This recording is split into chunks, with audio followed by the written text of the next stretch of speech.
Pour soutenir la chaîne, buy me a coffee. Merci. Des fleurs pour Algernon.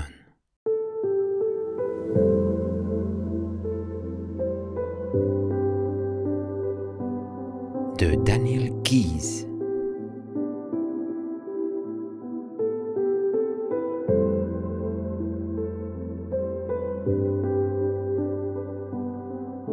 Quinzième partie.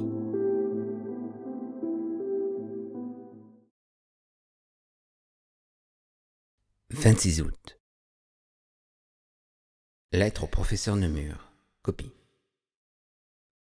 Cher professeur Nemur, sous enveloppe séparée, je vous adresse un exemplaire de mon rapport intitulé « L'effet Algernon-Gordon. Étude de la structure et du fonctionnement d'une intelligence accrue que vous pourrez publier si vous le jugez bon. Comme vous le savez, mes recherches sont terminées. J'ai inclus dans mon rapport toutes mes formules, de même que les analyses mathématiques des données indiquées dans l'index. Bien entendu, celles-ci sont à vérifier. Les résultats sont clairs. Les aspects les plus spectaculaires de ma rapide ascension ne peuvent dissimuler les faits. Les techniques de chirurgie et de chimiothérapie développées par vous et le Dr Strauss doivent être considérées comme n'ayant à l'heure actuelle que peu ou pas d'application pratique pour l'accroissement de l'intelligence humaine. Prenons le cas d'Algernon. Bien qu'elle soit encore physiquement jeune, elle a régressé mentalement. Activité motrice affaiblie, réduction générale des fonctions glandulaires, perte accélérée de coordination et forte indication d'amnésie progressive. Ainsi que je le montre dans mon rapport, ces syndromes de détérioration physique et mentale et d'autres peuvent être prédits avec des résultats statistiquement significatifs par l'application de ma nouvelle formule. Bien que le stimulus chirurgical auquel nous avons été tous deux soumis ait produit une intensification et une accélération de tous les processus mentaux, la faille, que je me suis permis d'appeler l'effet Algernon-Gordon, est la conséquence logique de toute cette stimulation de l'intelligence. L'hypothèse ici démontrée peut être définie très simplement dans les termes suivants. L'intelligence accrue artificiellement se détériore dans le temps à un rythme directement proportionnel à l'ampleur de l'accroissement. Tant que je serai capable d'écrire, je continuerai de noter mes pensées et mes idées dans mes comptes rendus. C'est l'un de mes rares plaisirs solitaires et cela est certainement nécessaire pour parachever cette recherche. Cependant, selon toutes les indications, ma propre détérioration mentale sera très rapide. J'ai contrôlé et recontrôlé 10 fois mes données dans l'espoir d'y trouver une erreur, mais je suis navré de dire que les résultats doivent être maintenus. Pourtant, je suis satisfait de la petite contribution que j'apporte ici à la connaissance du fonctionnement de l'esprit humain et des lois qui gouvernent l'accroissement artificiel de l'intelligence humaine.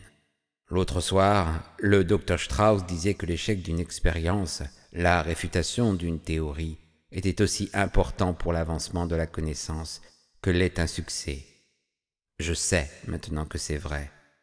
Je suis pourtant désolé que ma propre contribution dans ce domaine doive s'appuyer sur les ruines du travail de votre groupe et spécialement de ceux qui ont tant fait pour moi.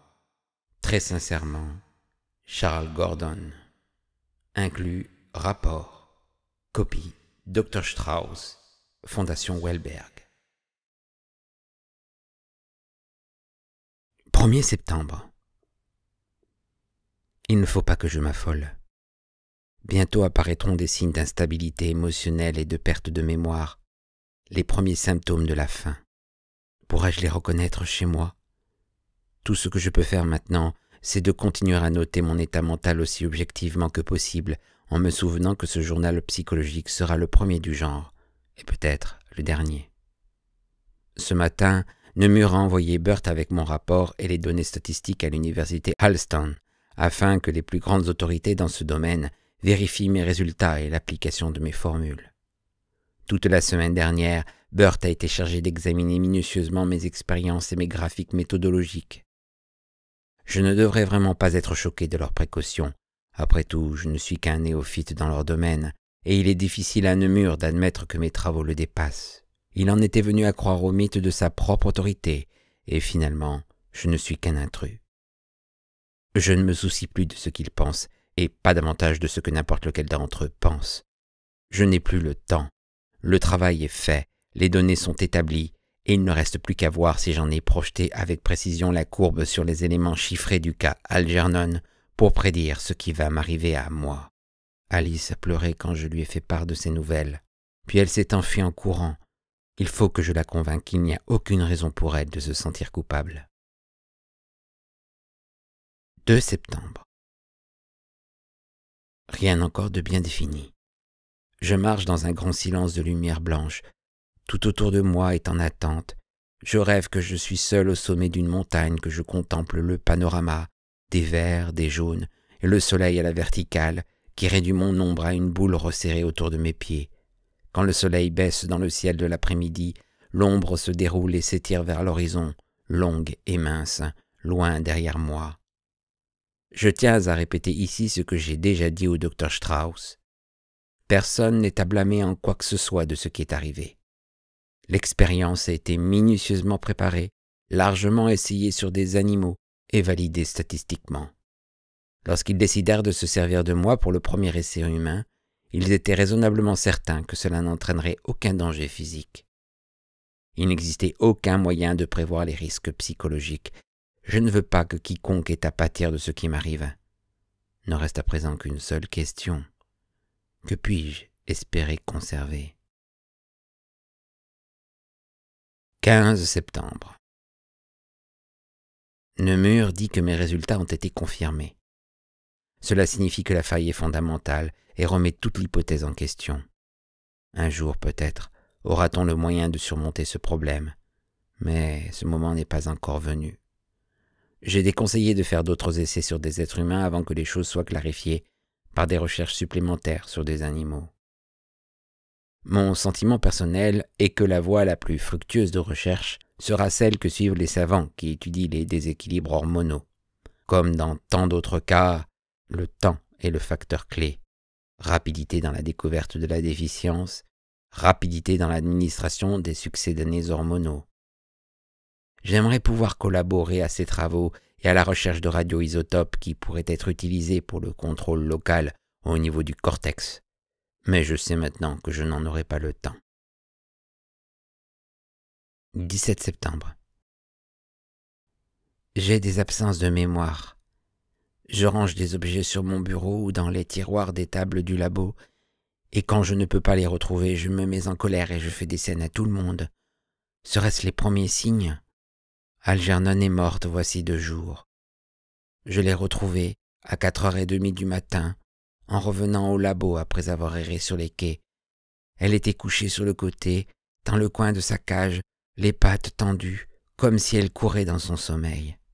La dissection montre que mes prédictions étaient justes. Comparé à un cerveau normal, celui d'Algernon a diminué de poids et montre un effacement général des circonvolutions cérébrales ainsi qu'un creusement et un élargissement des scissures. C'est épouvantable de penser que la même chose m'arrive peut-être à moi en ce moment. L'avoir vu se produire chez Algernon rend cette menace réelle. Pour la première fois, je suis effrayé de l'avenir. J'ai mis le corps d'Algernon dans une petite boîte de métal et je l'ai emporté à la maison avec moi. Je n'allais pas les laisser le jeter dans l'incinérateur. C'est bête et sentimental, mais tard hier soir, je l'ai enterré dans la cour de derrière. J'ai pleuré en mettant un bouquet de fleurs sauvages sur la tombe. 21 septembre. Je vais aller demain jusqu'à Mark Street faire une visite à ma mère. La nuit dernière, un rêve a déclenché une série de souvenirs, éclairé toute une tranche du passé, et il est important que je le mette rapidement sur le papier avant que je n'oublie, car il semble que j'oublie plus vite maintenant. Cette tranche du passé concerne ma mère, et aujourd'hui plus que jamais, je désire la comprendre, savoir à quoi elle ressemblait et pourquoi elle a agi comme elle l'a fait. Je ne veux pas la haïr. Il faut que j'arrive à une sorte d'accord avec elle, avant de la voir, de façon à ne pas agir durement ou sottement. 27 septembre. J'aurais dû écrire tout cela immédiatement, parce qu'il est important que ces notes soient complètes. Je suis allé voir Rose il y a 3 jours. Je me suis enfin forcé à emprunter de nouveau la voiture de Burt. J'étais inquiet, pourtant je savais qu'il fallait que j'y aille. Quand j'arrivai à Mark Street, je crus d'abord que j'avais fait une erreur. Ce n'était pas du tout le souvenir que j'en avais gardé. C'était une rue infecte, avec des terrains vagues où beaucoup de maisons avaient été démolies.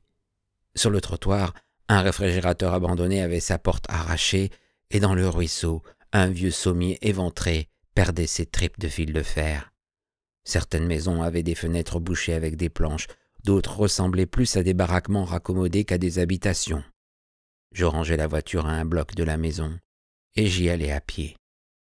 Il n'y avait pas d'enfants qui jouaient dans Mark Street, pas du tout comme dans l'image mentale que j'en avais apportée avec moi, avec des enfants partout et Charlie qui les regardait par la fenêtre. C'est étonnant comme la plupart de mes souvenirs de la rue sont encadrés par une fenêtre, avec moi toujours à l'intérieur, regardant jouer les autres. Maintenant, il ne restait plus que de vieilles gens à l'ombre de porches délabrés. En approchant de la maison, je reçus un second choc. Ma mère était sur le perron, avec un vieux sweater marron, et elle lavait les fenêtres du rez-de-chaussée, bien qu'il fît froid et venteux.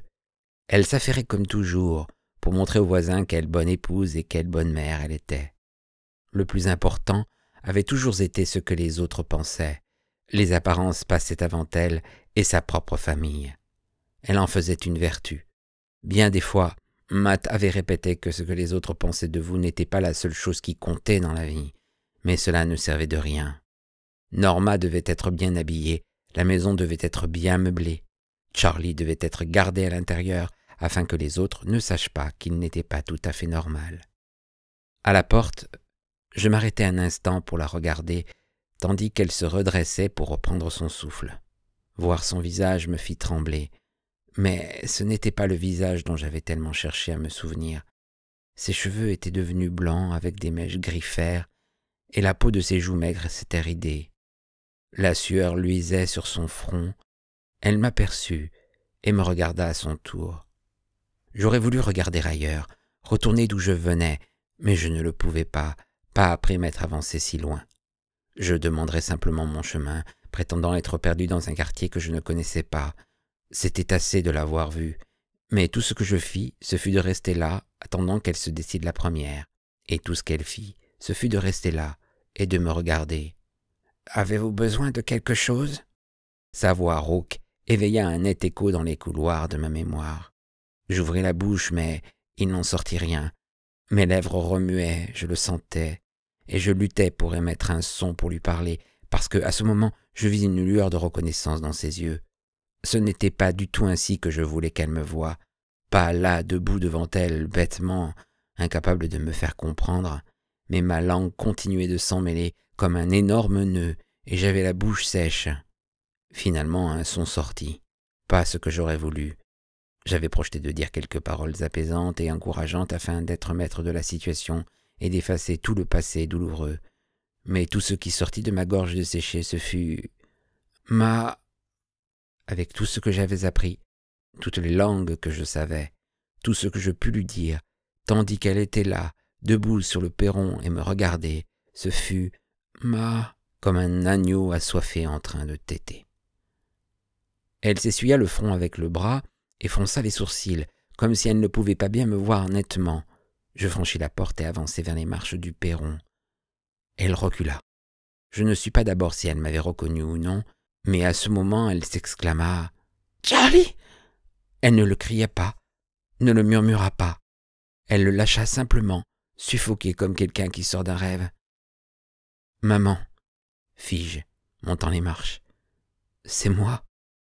Mon mouvement la fit sursauter, elle se recula en renversant le seau d'eau savonneuse et la mousse sale dégoulina sur les marches.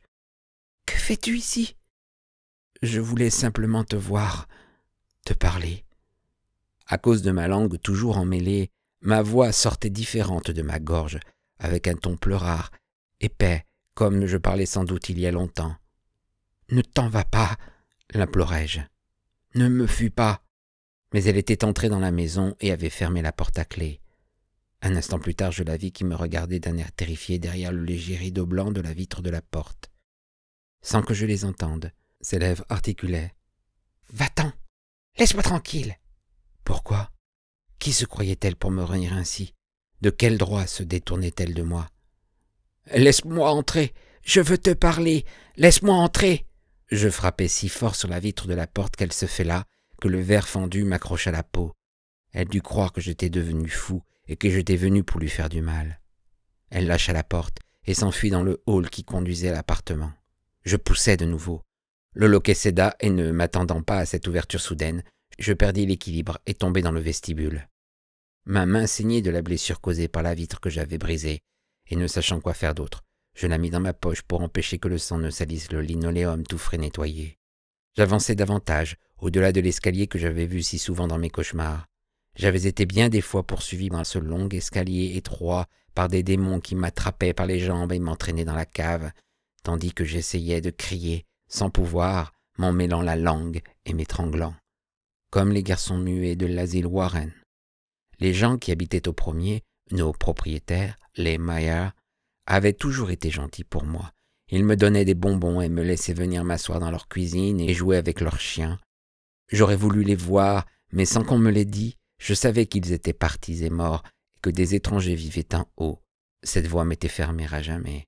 Au bout du hall, la porte par laquelle Rose s'était enfuie était fermée et un moment, je restais là, indécis. « Ouvre la porte !» Un jappement aigu de petit chien me répondit et me prit au dépourvu. « Voyons, dis-je, je n'ai pas l'intention de te faire du mal ni quoi que ce soit, mais je suis venu de loin et je ne m'en irai pas sans te parler. Si tu n'ouvres pas la porte, je vais l'enfoncer. » Je l'entendis dire. « Chut, Napo, ici, va dans la chambre. » Un instant après, la serrure cliqueta, la porte s'ouvrit et elle fut là devant moi, me fixant des yeux. « Maman, murmurai-je, je ne te ferai rien. Je veux simplement te parler. Il faut que tu comprennes que je ne suis plus le même. J'ai changé. Je suis normal maintenant. Ne comprends-tu pas? Je ne suis plus arriéré. Je ne suis plus un idiot. Je suis comme tout le monde. Je suis normal, comme toi, et Matt, et Norma. » J'essayais de continuer à parler, à débiter des mots de façon qu'elle ne ferme pas la porte. Je tentais de lui expliquer toute l'affaire d'un seul coup. Ils m'ont transformé, ils m'ont fait une opération et ils m'ont rendu différent, comme tu avais toujours voulu que je sois. Ne l'as-tu pas lu dans les journaux? Une nouvelle expérience scientifique qui transforme la faculté d'intelligence, et je suis le premier sur lequel ils l'ont essayé. Ne peux-tu pas comprendre? Pourquoi me regardes-tu comme cela? Je suis intelligent maintenant, plus intelligent que Norma ou l'oncle Herman ou Matt. Je possède des connaissances que même des professeurs d'université n'ont pas. Parle-moi! Tu peux être fier de moi maintenant et le dire aux voisins. Tu n'as plus à me cacher dans la cave quand arrivent des visites. Parle-moi simplement. Raconte-moi comment c'était quand j'étais un petit garçon. C'est tout ce que je te demande. Je ne te ferai pas de mal. Je ne te hais pas. Mais il faut que je sache tout sur moi pour me comprendre moi-même avant qu'il ne soit trop tard. Vois-tu, je ne peux être une personne complète que si je peux me comprendre, et tu es la seule au monde qui puisse m'aider maintenant. Laisse-moi entrer et m'asseoir un petit moment. » C'était la manière dont je parlais plus que ce que je disais qui l'hypnotisait. Elle restait là sur le seuil à me regarder fixement. Sans y penser, je sortis de ma poche ma main couverte de sang et l'agitai dans ma supplication. Quand elle la vit, son expression s'adoucit. « Tu t'es blessé. » Elle n'était pas nécessairement désolée pour moi. C'était à peu près ce qu'elle aurait fait pour un chien qui se serait blessé la patte ou un chat égratigné dans une bagarre. Ce n'était pas parce que j'étais Charlie, mais plutôt bien que je le fusse. « Entre et lave ça. J'ai 10 bandes de pansement et de la teinture d'iode. » Je la suivis jusqu'à l'évier ébréché avec l'égouttoir ondulé sur lequel elle m'avait si souvent lavé le visage et les mains quand je rentrais de la cour de derrière ou quand j'allais me mettre à table ou au lit. Elle me regarda relever mes manches. « Tu n'aurais pas dû briser la vitre. Le propriétaire va être furieux et je n'ai pas de quoi la payer. » Puis, comme si elle s'impatientait de ma manière de faire, elle me prit le savon et me lava la main. En le faisant, elle se concentra si fortement que j'en restai silencieux, craignant de rompre le charme. Par instants, elle faisait claquer sa langue et soupirait. « Charlie, Charlie, tu ne fais jamais attention.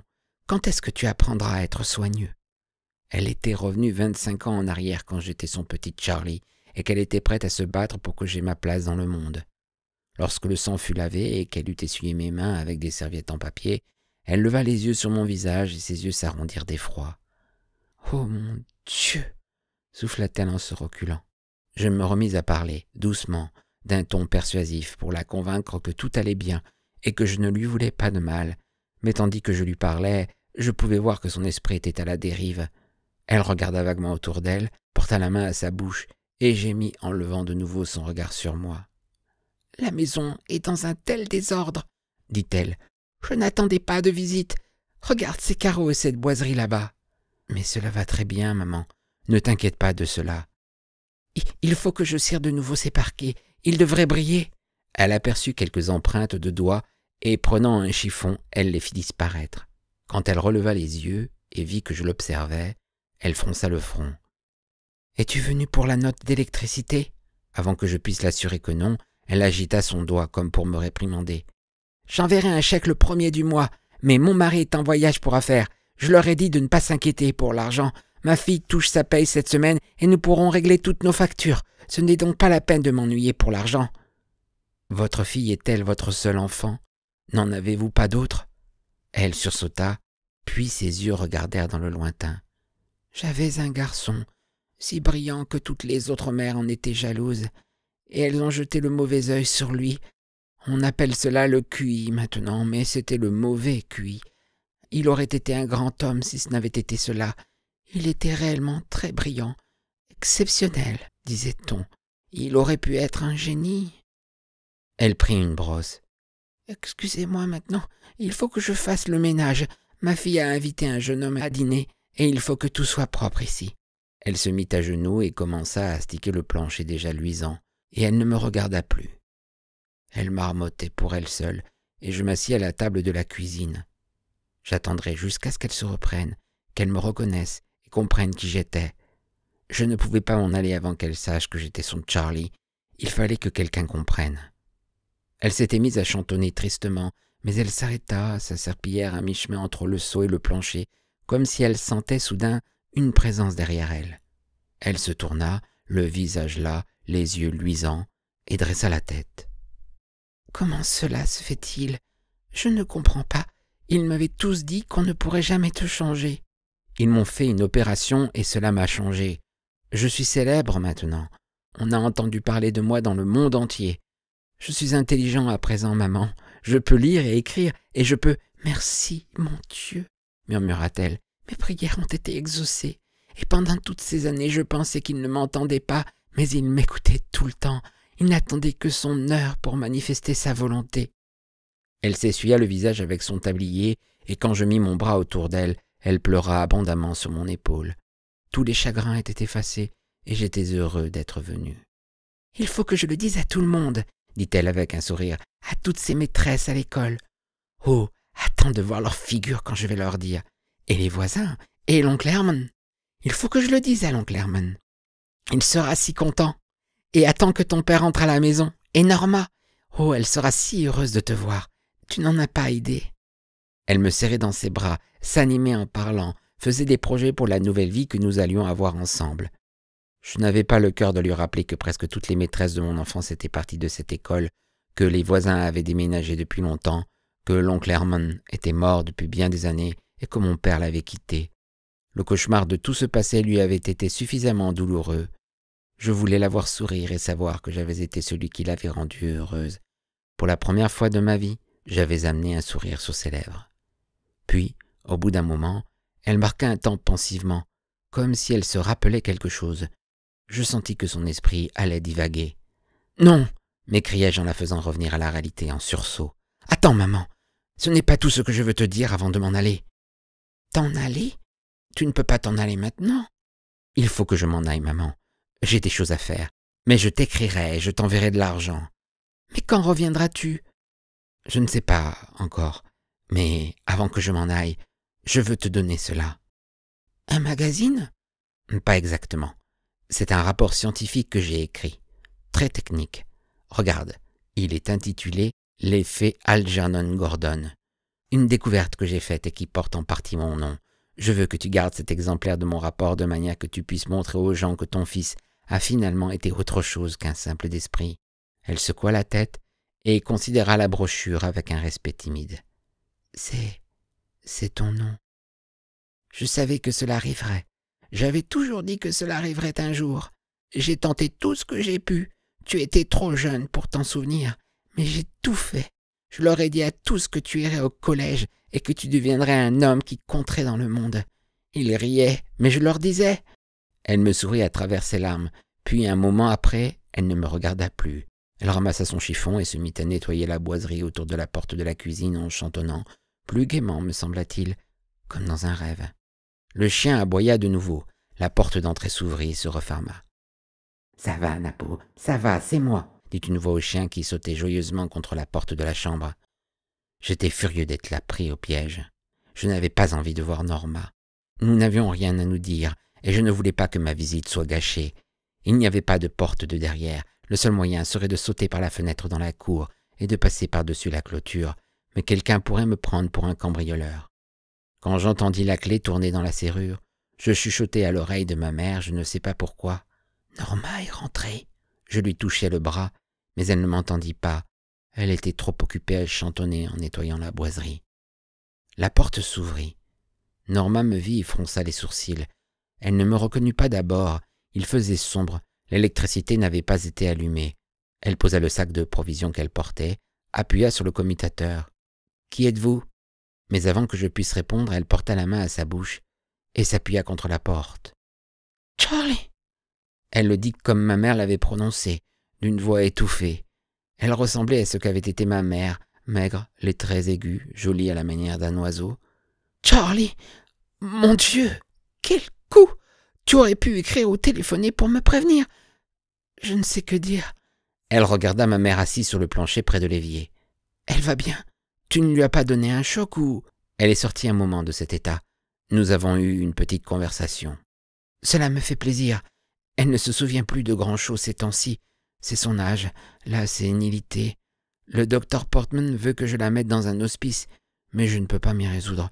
Je ne supporte pas de l'imaginer dans une de ces maisons de vieillards. » Elle ouvrit la porte de la chambre pour laisser sortir le chien. Quand il se mit à sauter et à pousser des petits cris de joie, elle le prit et le serra dans ses bras. « Je ne peux vraiment pas faire ça à ma mère. » Puis elle me sourit hésitante. « Eh bien, en voilà une surprise.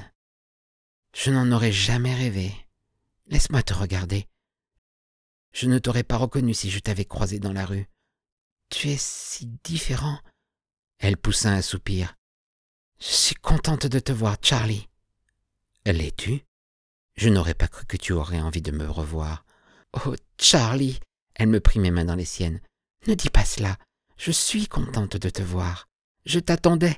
Je ne savais pas quand, mais je savais que tu reviendrais, depuis que j'avais lu qu'à Chicago tu t'étais enfui. » Elle se recula pour mieux me regarder. « Tu ne sais pas combien j'ai pensé à toi, et je me suis demandé où tu étais et ce que tu faisais, jusqu'à ce que ce professeur vienne ici. Quand était-ce? En mars dernier? Il y a tout juste 7 mois? Je n'avais pas idée que tu sois encore vivant. Elle m'avait dit que tu étais mort à l'asile Warren. Quand ils m'ont dit que tu étais vivant et qu'ils avaient besoin de toi pour cette expérience, je ne savais plus quoi faire. Le professeur Nemur, c'est bien son nom? Il n'a pas voulu me laisser te voir. Il craignait de te bouleverser avant l'opération. Mais quand j'ai vu dans les journaux qu'elle avait réussi et que tu étais devenu un génie, oh là là, tu peux pas savoir ce que ça fait de lire ça. J'ai tout raconté aux gens de mon bureau et aux autres filles de mon club de bridge. Je leur ai montré ta photo dans le journal et je leur ai dit que tu allais bientôt venir nous voir. Et tu l'as fait, tu l'as vraiment fait. Tu ne nous as pas oubliés. » Elle me serra de nouveau dans ses bras. « Oh, Charlie, Charlie, que c'est merveilleux de découvrir tout d'un coup que j'ai un grand frère. Tu ne peux pas avoir idée. Assieds-toi, je vais te faire quelque chose à manger. Il faut que tu me racontes tout et que tu me dises quels sont tes projets. Je ne sais pas quelles questions te poser. Je dois paraître ridicule, comme une gamine qui vient de découvrir que son frère est un héros ou une vedette de cinéma ou je ne sais quoi. » J'étais confondu. Je ne m'étais pas attendu à un accueil comme celui-là de la part de Norma. Il ne m'était jamais venu à l'esprit que toutes ces années passées seule avec ma mère pouvaient l'avoir changée. Et pourtant, c'était inévitable. Elle n'était plus la gamine trop gâtée de mes souvenirs. Elle avait grandi, elle était devenue aimable, sensible, affectueuse. Nous bavardâmes. Cela me faisait un drôle d'effet d'être assis là, près de ma sœur, et de parler avec elle de ma mère, qui était dans la pièce, comme si elle n'y était pas. Chaque fois que Norma voulait parler de leur vie ensemble, je me tournais pour voir si Rose écoutait, mais elle était absorbée dans son propre univers, comme si elle ne comprenait pas notre langage, comme si rien de tout cela ne la concernait plus. Elle errait dans la cuisine comme un fantôme, ramassait des objets, les rangeait, sans jamais nous gêner. C'était effrayant. Je regardais Norma donner à manger à son chien. « Tu l'as donc finalement eu ?» Napo, c'est un diminutif pour Napoléon, non? Elle se redressa, fronça le front. « Comment peux-tu savoir ?» Je lui expliquai mes souvenirs, la fois où elle avait ramené sa composition à la maison en espérant avoir le chien et comment Matt s'y était opposé. Tandis que je lui racontais, son front se plissa davantage. « Je ne me rappelle rien de cela. Oh, Charlie, j'étais si méchante avec toi. Il y a un souvenir dont je suis curieux. Je ne suis pas certain que ce soit un souvenir ou un rêve, ou si je l'ai simplement imaginé. C'est la dernière fois que nous avons joué ensemble en amis. Nous étions dans le sous-sol, et nous jouions à être des Chinois, chacun avec un abat-jour sur la tête, et nous gambadions sur un vieux matelas. Tu avais 7 ou 8 ans, je crois, et j'en avais environ 13. Et, du moins dans mon souvenir, tu as rebondi en dehors du matelas, et tu t'es cogné la tête contre le mur. Pas très fort, simplement un coup, mais maman et papa sont arrivés en courant parce que tu hurlais et tu as dit que j'avais essayé de te tuer. Maman reprocha à Matt de ne pas me surveiller, de nous laisser seuls ensemble, et elle me fouetta avec une courroie jusqu'à ce que je perde presque connaissance. T'en souviens-tu? Est-ce bien arrivé comme cela? Norma m'écoutait, fascinée, comme si cela éveillait en elle des images oubliées. Tout cela est si vague. Tu sais, je croyais que c'était dans un rêve. Je me souviens des abat-jours et des gambades sur le matelas. Elle regarda au loin par la fenêtre. Je te détestais parce qu'il s'occupait tout le temps de toi. Il ne te donnait jamais la fessée pour n'avoir pas bien fait tes devoirs ou pour ne pas avoir apporté de meilleures notes à la maison. Souvent, tu n'allais même pas à l'école et tu jouais dans la rue. Moi, il fallait que je suive des classes difficiles. Oh, comme je te détestais. À l'école, les autres faisaient des dessins au tableau noir, un garçon avec un bonnet d'âne, et ils écrivaient dessus « le frère de Norma ». Et ils dessinaient aussi sur le trottoir dans la cour « la sœur de l'idiot, la famille de Gordon l'imbécile ». Quand, un jour, je n'ai pas été invité à une petite fête pour l'anniversaire d'Emily Raskin, je savais que c'était à cause de toi. Et quand nous jouions dans le sous-sol avec les abat-jours sur la tête, il fallait que je me venge. Elle se mit à pleurer. « J'ai donc menti. J'ai dit que tu m'avais fait du mal. Oh, Charlie, que j'étais bête. Une sale gamine gâtée. J'en suis tellement honteuse. » Ne te fais pas de reproches. Cela doit avoir été dur d'affronter les autres gosses. Pour moi, cette cuisine était mon univers, avec cette pièce à côté. Le reste ne comptait pas tant que j'étais ici en sécurité. Toi, il fallait que tu affrontes le monde extérieur. Mais pourquoi t'ont-ils envoyé à l'asile, Charlie? Pourquoi ne pouvais-tu pas rester ici et vivre avec nous? Je me le suis toujours demandé. Chaque fois que je l'ai questionnée, elle a toujours répondu que c'était pour ton propre bien. D'une certaine manière, elle avait raison. Elle secoua la tête. Elle t'a envoyé à l'asile à cause de moi, n'est-ce pas? Oh, Charlie, pourquoi cela est-il arrivé? Pourquoi à nous? Je ne savais pas quoi lui répondre. J'aurais voulu pouvoir lui dire que, comme la famille grecque des Atrides, nous payons pour les péchés de nos ancêtres ou accomplissions un ancien oracle. Mais je n'avais pas d'explication pour elle, ni pour moi. « C'est du passé, dis-je. Je suis heureux de t'avoir retrouvé. Maintenant, tout est plus facile. » Elle me saisit soudain le bras. « Charlie, tu ne sais pas ce que j'ai enduré pendant toutes ces années avec elle. Cet appartement, cette rue, mon travail, cela a été un cauchemar. Revenir chaque soir à la maison en me demandant si elle serait encore là, si elle ne se serait pas blessée, et me sentir coupable de telles pensées. » Je me levai et la laissai poser sa tête sur mon épaule, et elle pleura. « Oh, Charlie, je suis si heureuse que tu sois revenu. Nous avions besoin de quelqu'un. Je suis si lasse. » J'avais rêvé d'un moment comme celui-là, mais maintenant que je le vivais, à quoi cela menait-il? Je ne pouvais pas lui dire ce qui allait m'arriver, et pourtant pouvais-je accepter son affection sous de faux semblants? Pourquoi me leurrer? Si j'avais encore été l'ancien Charlie, faible d'esprit, une charge, elle ne m'aurait pas parlé de la même manière. En quoi y avais-je droit maintenant? Le masque me serait bientôt arraché. « Ne pleure pas, Norma. Tout ira bien. » Je m'entendis prononcer des platitudes rassurantes. « J'essaierai de m'occuper de vous deux. J'ai quelques économies et avec ce que me paie la fondation, je pourrai vous envoyer un peu d'argent régulièrement, au moins pendant un certain temps. »« Mais Tu ne t'en vas pas. Tu vas rester avec nous maintenant. J'ai quelques voyages à faire, des recherches, quelques conférences. Mais j'essaierai de revenir vous voir. Prends bien soin d'elle. Elle a subi beaucoup d'épreuves. Je t'aiderai aussi longtemps que je le pourrai. Charlie, non, ne t'en vas pas. Elle s'accrochait à moi. J'ai peur. Le rôle que j'avais toujours désiré jouer, le grand frère. À ce moment, je sentis que Rose, qui était assise tranquillement dans un coin, nous regardait fixement. Son visage avait changé. Elle ouvrait de grands yeux et elle était penchée en avant sur son siège. Elle me faisait penser à un faucon prêt à s'abattre sur sa proie. Je m'écartai de Norma, mais avant que je puisse dire un mot, Rose fut sur ses pieds. Elle avait pris le couteau de cuisine sur la table et le pointait vers moi. « Qu'est-ce que tu fais là? Laisse-la! Je t'ai dit ce que je te ferais si je te reprenais à toucher à ta sœur. Petit dégoûtant, tu n'es pas digne de rester avec des gens normaux. » Nous reculâmes tous les deux. Pour je ne sais quelle raison insensée, je me sentais coupable, comme si j'avais été pris en train de faire un geste condamnable, et je savais que Norma avait le même sentiment. C'était comme si l'accusation de ma mère avait été vraie, et que nous nous étions livrés à un acte indécent. Norma hurla. « Maman, pose ce couteau !» Voir ainsi Rose avec son couteau me ramena à l'esprit l'image de la nuit où elle avait forcé Matt à m'emmener. Elle la revivait maintenant. Je ne pouvais ni parler ni bouger. La nausée m'envahit, la sensation d'étouffement, le bourdonnement dans mes oreilles, l'estomac tordu par des spasmes, comme s'il voulait s'arracher de mon corps. Elle avait un couteau. Alice avait un couteau. Mon père avait un couteau. Et le docteur Strauss avait un couteau. Heureusement, Norma eut la présence d'esprit de le lui enlever des mains, mais elle ne put effacer les craintes que reflétaient les yeux de Rose, tandis qu'elle me criait « Fais-le sortir d'ici! Il n'a pas le droit de regarder sa sœur en pensant à des cochonneries !» Rose, après avoir hurlé, s'effondra dans sa chaise, en pleurs. Je ne savais pas quoi dire. Norma non plus. Nous étions tous les deux embarrassés. Maintenant, elle savait pourquoi j'avais été envoyé à l'asile.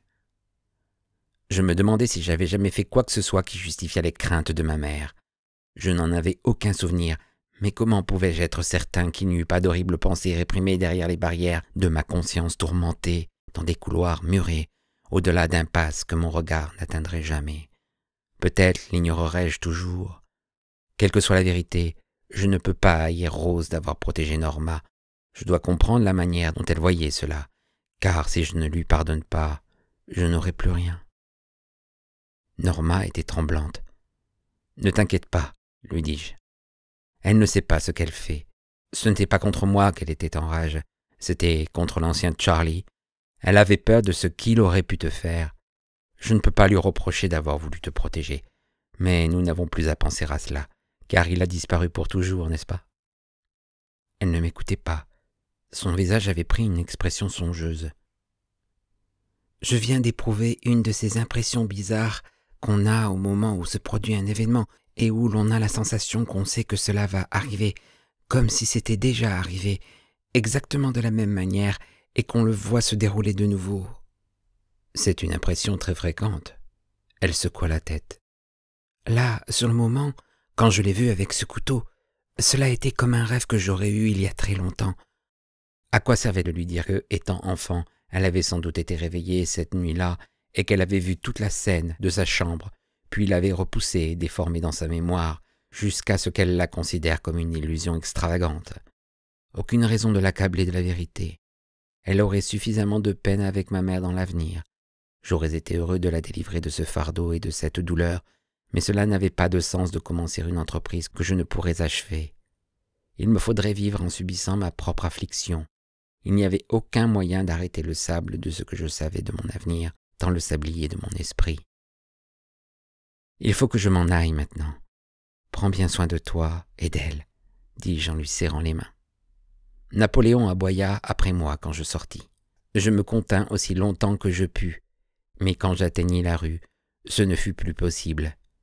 C'est difficile à écrire, mais les gens se retournaient sur moi, tandis que je revenais à la voiture, pleurant comme un enfant. Je ne pouvais pas m'en empêcher et cela m'était égal.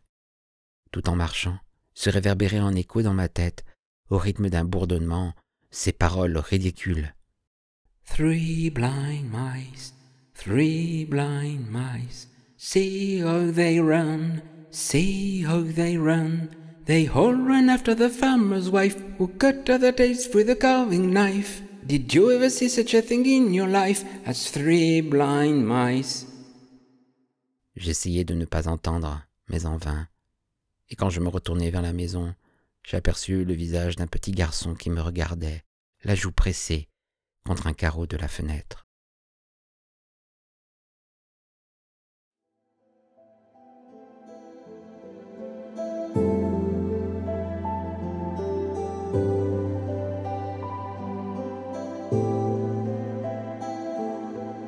C'était Des fleurs pour Algernon de Daniel Keyes. 15e partie.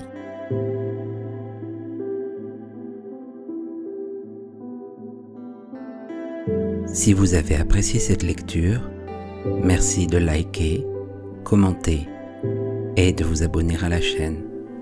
À bientôt.